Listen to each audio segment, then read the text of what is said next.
Très bien, merci pour l'invitation.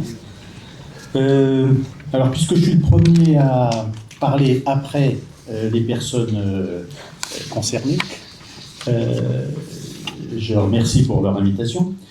Et je vais commencer par quelques éléments de définition très très simples, pour ensuite vous montrer un peu comment s'est développée l'adoption internationale. Vous montrer aussi comment on a mis en avant un peu des pratiques illicites. Et puis Fabio, si ça marche, puisqu'il est en convalescence là, mais il tenait aussi à participer, présentera un peu ce qui s'est fait aussi dans d'autres pays sur ces questions des pratiques illicites. Et puis je terminerai par 2 minutes pour Adopteris qui répondent à votre question aussi. Voilà. Une adoption, c'est quoi ?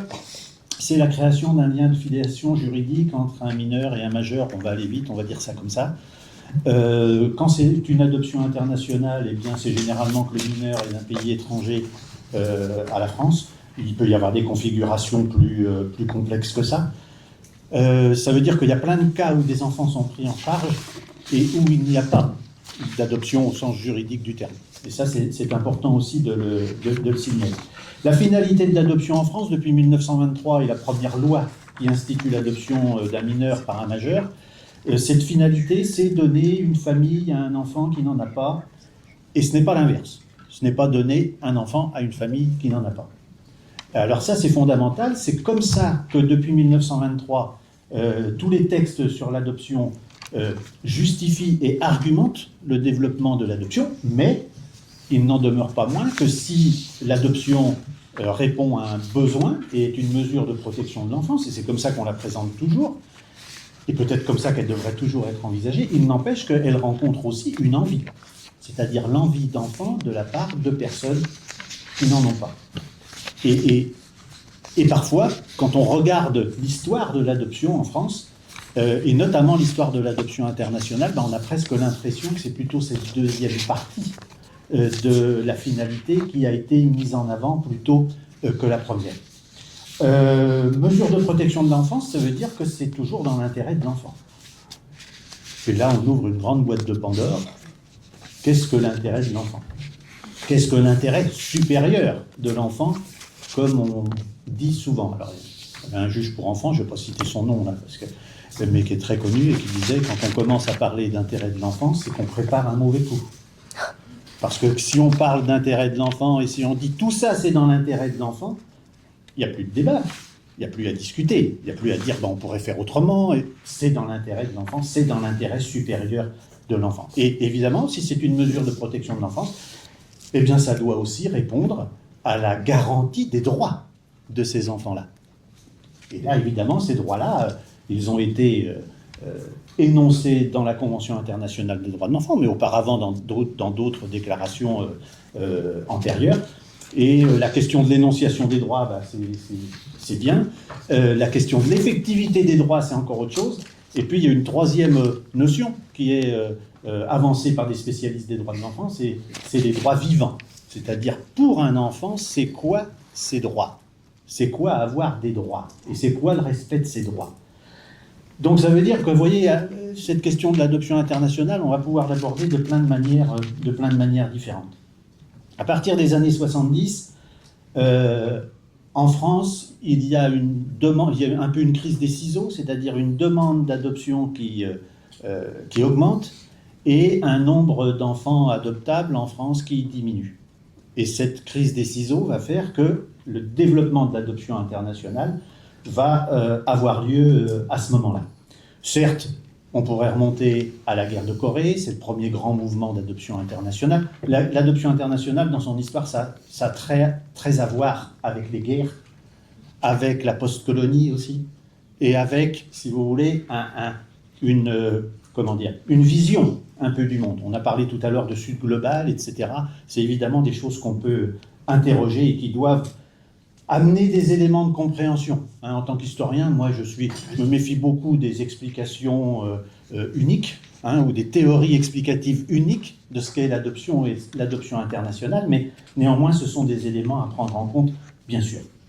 Et donc, cette adoption internationale va se développer avec des logiques d'acteurs très différentes.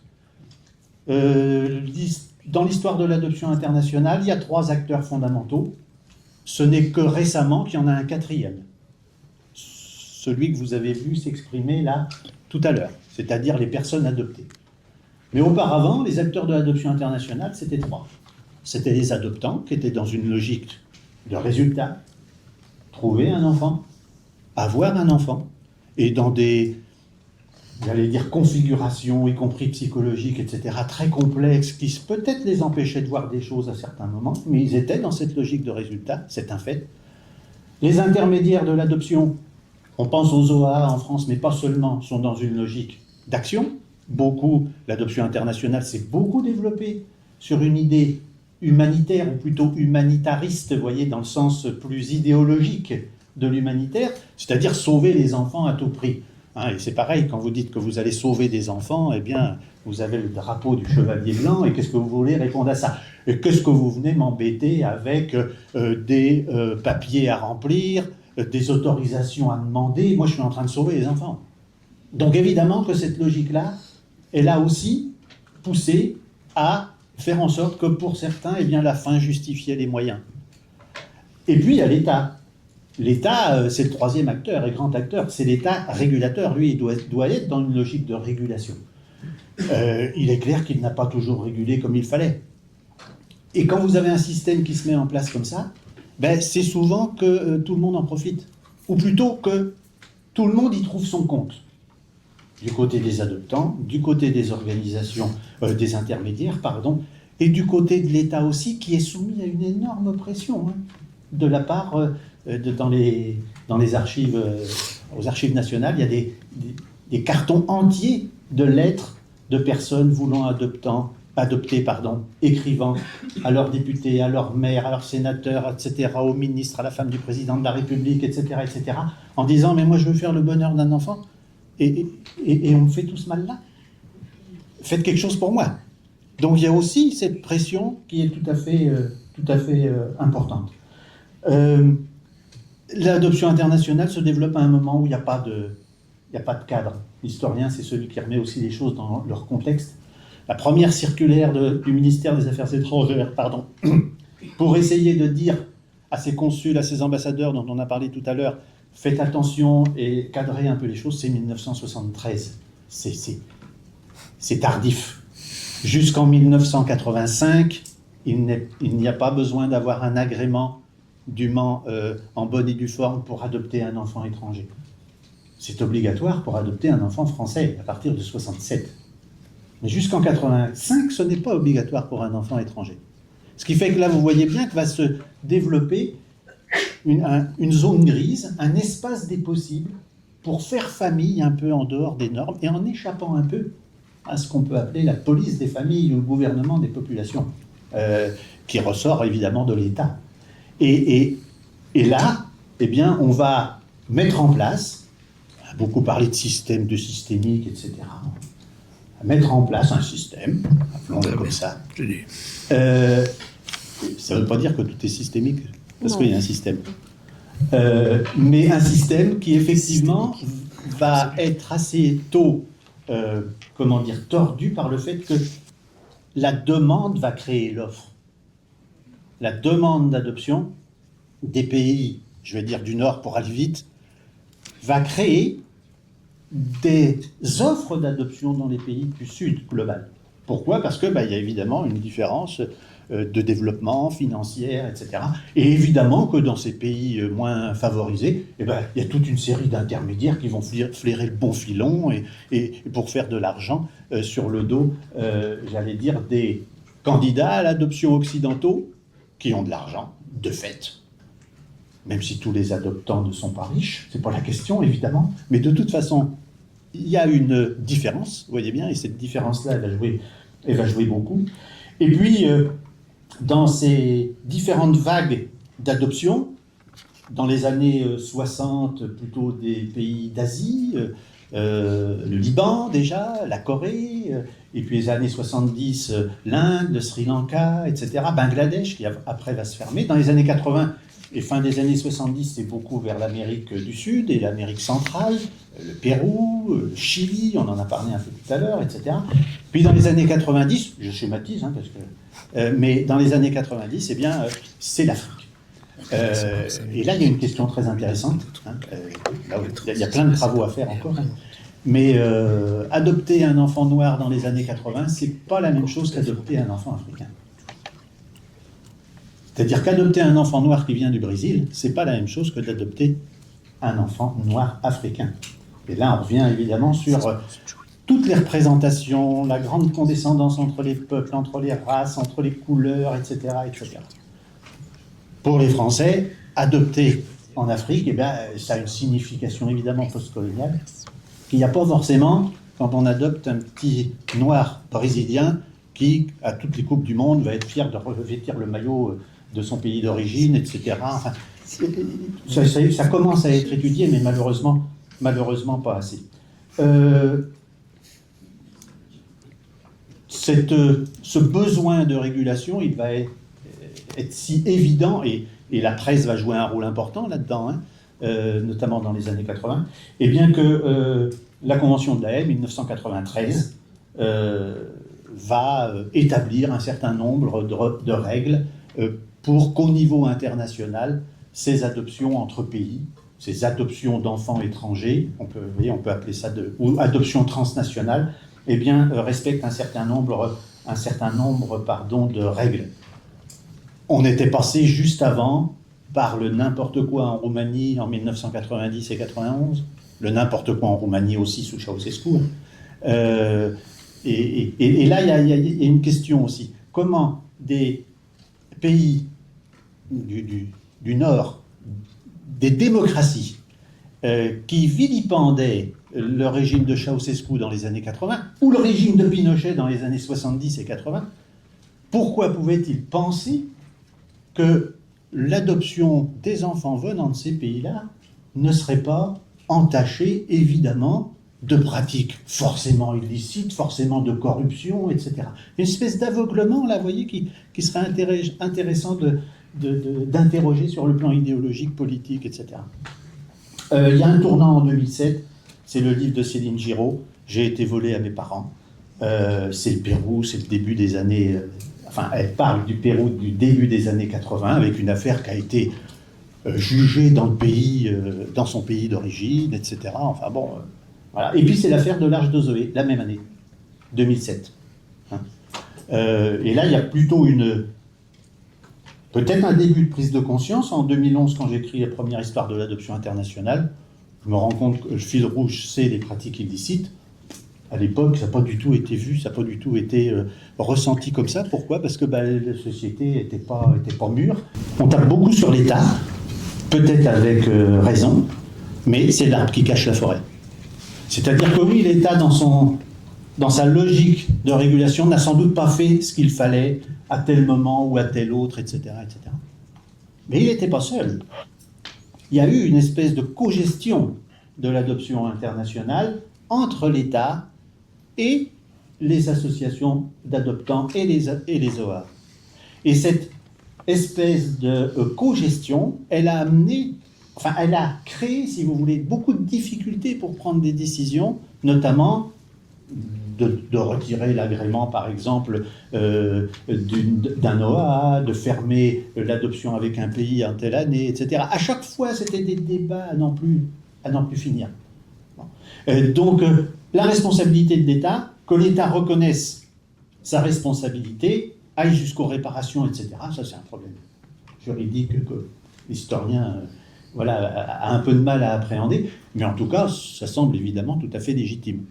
Ça ne veut pas dire pour autant que les autres acteurs ne doivent pas regarder en face leur responsabilité dans ces pratiques illicites. Les OA, évidemment, je dis les OA, tous les OA doivent regarder, mais certains OA ont été pointés très clairement, et ça ne veut pas dire qu'on faut tous les mêmes dans le même panier, j'insiste encore là-dessus. Du côté des adoptants, évidemment, beaucoup d'adoptants sont des victimes des pratiques illicites. D'autres ont fait sciemment ce qu'ils savaient être des pratiques illicites. Donc, il faut que tout le monde regarde, et si je vais encore un peu plus loin, eh bien, il faudrait regarder aussi du côté des sociétés et des familles de naissance, parce que toutes les familles de naissance n'ont pas été des victimes. Je sais bien que c'est dur quand je dis ça, mais néanmoins, il faut s'appliquer à tous les acteurs la même chose. C'est-à-dire que oui, il y a des reconstitutions, oui, il y a des reconstructions a posteriori des événements, des épisodes qui se sont passés. Donc, nous, on plaide pour beaucoup de complexité. Pas de caricature, pas de simplisme, etc. C'est pas une affaire simple. En tout cas, ce qui est sûr, et vous l'avez dit, c'est que pour l'instant, l'État français n'est pas à la hauteur. C'est certain, ça traîne beaucoup trop. Vous avez rappelé les avis du Sénat, du CNAOP, les avis conjoints, etc. Enfin bon, les recommandations de la mission d'inspection, etc. Alors que dans d'autres pays, cette affaire-là a été quand même prise plus au sérieux. Je ne veux pas dire à bras-le-corps parce qu'ils sont quand même un peu... mais en tout cas, les choses ont été prises d'une manière différente et avancent un peu plus. Et là, c'est Fabio qui va nous dire quelques mots sur justement ce qui peut se faire, ce qui se fait à l'étranger, puis je terminerai pour répondre. Ok. Allô, allô. Allô, est-ce que vous m'entendez? On vous entend très bien. Parfait. Donc, merci pour l'invitation. J'aimerais vous présenter un court panorama mondial autour donc, de la justice restaurative concernant les pratiques illicites dans l'adoption internationale. Je commence par les états d'origine des enfants, où à la suite des scandales divulgués notamment par la presse, la connaissance d'abus et d'illégalité est connue au moins depuis la fin des années 1970. Mais aussi dans ces pays où ponctuellement des poursuites judiciaires et des enquêtes administratives ont vu le jour. Je commence donc par le Guatemala. Le Guatemala qui enquête régulièrement avec l'UNICEF depuis le début des années 2000 et qui a été à plusieurs reprises condamné par la Cour interaméricaine des droits humains. L'État du Guatemala a reconnu officiellement en 2024 ses fautes, nombreuses fautes dans la protection de ses enfants envoyés en adoption internationale, et sans rien de plus, en tout cas à ma connaissance. En revanche,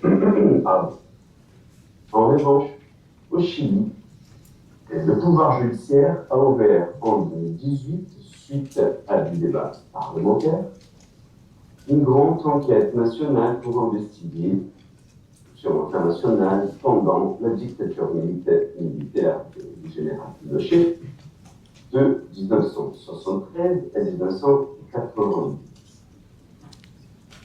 D'autres instances administratives enquêtent également depuis 2023. Et le résultat palpable donc, à ce jour est une reconnaissance et des excuses officielles datant de 2022, ainsi que la condamnation de 5 personnes, dont une juge d'enfants, en 2025. Les enquêtes continuent. C'est pas arrêté.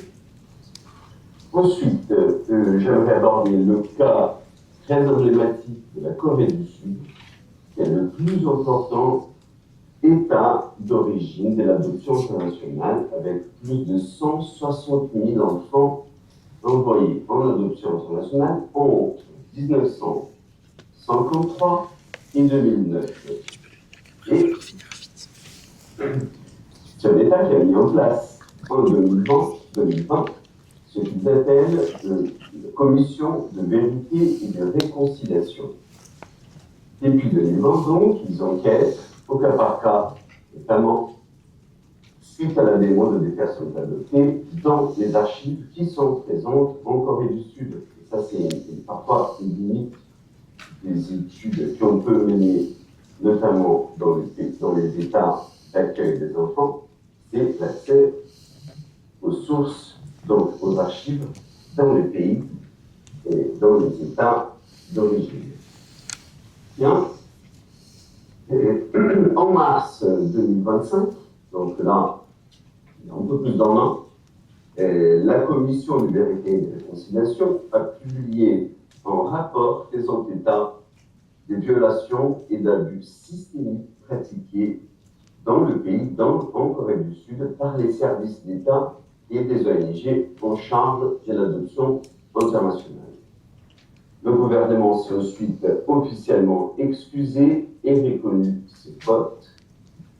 La Corée du Sud planifie à ce jour d'arrêter l'adoption internationale d'ici 2029 et elle continue de recevoir, au cas par cas, la Commission de vérité et de réconciliation continue de recevoir des demandes d'investigation de la part des personnes adoptées. Je continue. J'aimerais ici, pour finir, autour des États d'origine, il y a la situation très spécifique à celle du Brésil, où plusieurs enquêtes parlementaires ont eu lieu depuis 1991, que ce soit au niveau fédéral, mais aussi au niveau des États. Mais même avec toutes ces enquêtes, ces commissions d'enquête parlementaires, ce n'est que récemment une enquête judiciaire menée entre 2017 et 2019 par les procureurs et des juges de l'État de Minas Gerais, avec des diligences en France, qui ont enquêté sur l'adoption internationale de 90 enfants de la ville de Santos Dumont, dans l'État de Minas Gerais, qui a finalement été conclu en 2025 et obtenu la reconnaissance par la Cour de justice fédérale au Brésil du statut de victime de disparition forcée pour le cas, je cite donc, de Maria Concebida Marques, c'était une mère biologique contre l'État de Minas Gerais et l'État fédéral, en application du statut de Rome de la Cour pénale internationale de 1998, dont le Brésil est signataire, donc reconnu le crime contre l'humanité, l'imprescriptibilité des faits, ainsi que l'indemnisation de chaque membre de la famille biologique. Place maintenant à la situation de la prise en charge de la problématique des pratiques illicites dans les États d'accueil qui s'y sont intéressés. On commence par la Norvège. La Norvège mène une enquête depuis juin 2023, une enquête qui est effectuée par le comité d'experts mandaté par le gouvernement norvégien. Donc, les résultats étaient attendus fin 2025, mais n'ont pas encore été publiés. Donc c'est quelque chose d'imminent. Belgique. Bon, pour la Belgique connaît des débats parlementaires autour de ce sujet depuis 2019, notamment du côté flamand, dont son premier rapport a été publié en 2021. En 2022, le Parlement belge, je crois, a présenté ses excuses, a reconnu les faits et a présenté ses excuses officielles. À ce jour, l'administration belge, l'ensemble de l'État belge, entend mandater un comité d'experts dont les travaux commenceraient fin 2026 ou en 2027, mais tout ceci n'a pas beaucoup avancé depuis 2022, depuis la présentation des excuses officielles. Je poursuis avec le cas suisse. Donc le cas suisse, depuis 2020, plusieurs enquêtes ont été publiées par différents comités d'experts mandatés par un certain nombre de cantons suisses et mais aussi l'État fédéral. Le gouvernement suisse a finalement reconnu ses fautes et présenté d'excuses officielles en 2025 et a le projet, pas encore arrêté, d'interdire l'adoption internationale. Tous les autres sujets sont sans discussion autour de comment soutenir les personnes adoptées dans leur démarche. Maintenant, venons-en au cas de la Suède. La Suède, il faut, alors que la France en chiffre absolu, est les pays européens avec le plus grand nombre d'adoptions internationales depuis 1945. Là, on estime à près de 120 000 adoptions internationales. La Suède est, au contraire, avec la Norvège, les deux États qui ont en ratio par 100 000 habitants en Suède, qui a le ratio le plus important d'adoption internationale. Donc, finalement, avec la Norvège, ce sont les pays les plus impactés. Donc, la Suède en 2025 a fait en 2025 un comité d'experts qui avait été mandaté en 2021, a finalement rendu le résultat de ce travaux et a trouvé de très nombreuses inégalités. Il y a une discussion en cours actuellement sur l'interdiction ou non de l'adoption internationale, mais aussi sur comment et quand l'État suédois présentera d'excuses officielles et mettra en place un système en guichet unique pour accueillir les personnes adoptées. Donc tout ceci est en discussion depuis au moins un an, donc suite au rapport rendu. Je passe maintenant aux deux états d'accueil des enfants de l'adoption internationale qui ont là où les choses ont le plus avancé. Donc je commence par le Danemark. Danemark qui a publié une première enquête qui a été effectuée par son administration en 2024 et qui a ciblé uniquement la Corée du Sud, où il a été constaté de nombreuses dérives. En 2025, donc plus récemment, le Parlement danois s'est mis d'accord pour la mise en œuvre d'un comité d'experts dont les résultats des travaux sont attendus pour 2025. Entre-temps, un budget à hauteur de 6 millions d'euros a été alloué pour soutenir cette enquête historique au Danemark et dans les 4 États d'origine, ainsi que pour mettre à disposition des personnes adoptées des services de recherche de l'origine pour soutenir donc, les personnes adoptées. Ils n'attendront pas les résultats des travaux de cette commission d'enquête prévue pour 2029 pour mettre tout de suite en place toute une série de dispositifs qui ont été, il faut le dire, largement inspirés par le dernier pays. J'aimerais aborder que c'est les Pays-Bas. Donc, les Pays-Bas semblent être le pays d'accueil effectivement le plus avancé dans la prise en compte de cette nouvelle réalité de l'adoption internationale.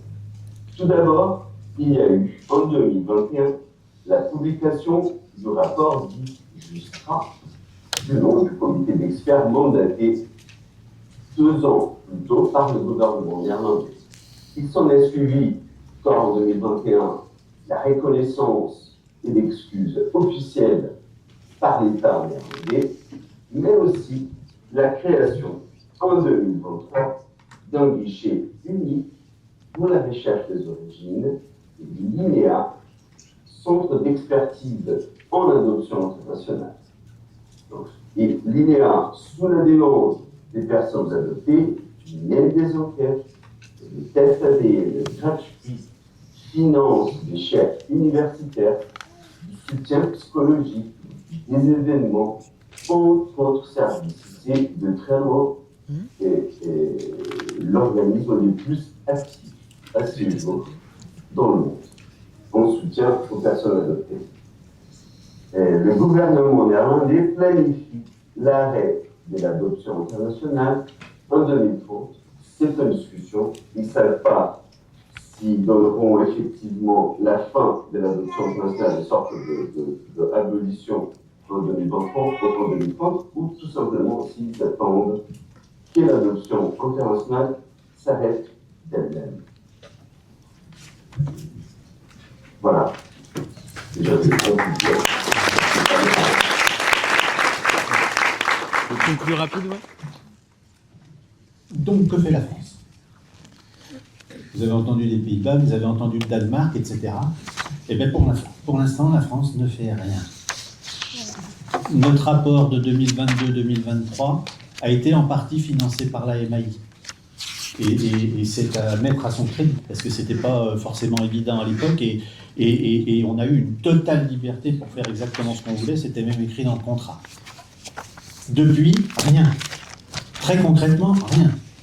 Il y a des choses qui sont en train de se mettre en place sur la recherche des origines, etc. Mais est-ce que l'État a pris en charge, comme le Danemark, comme les Pays-Bas, comme la Belgique, etc., en disant on fait quelque chose? La réponse est non. Le projet Adopte-Risque dont vous parlez est effectivement un projet initié par des chercheurs qui ont sollicité l'Agence nationale de la recherche. Alors il y a national dedans, mais c'est un fonctionnement totalement indépendant qui n'a rien à voir avec les ministères. Donc la France ne peut pas dire, les ministères ne peuvent pas dire, la haute commissaire ne peut pas dire il se fait plein de trucs puisqu'il y a des chercheurs qui cherchent, les chercheurs ils cherchent parce qu'ils l'ont bien voulu chercher.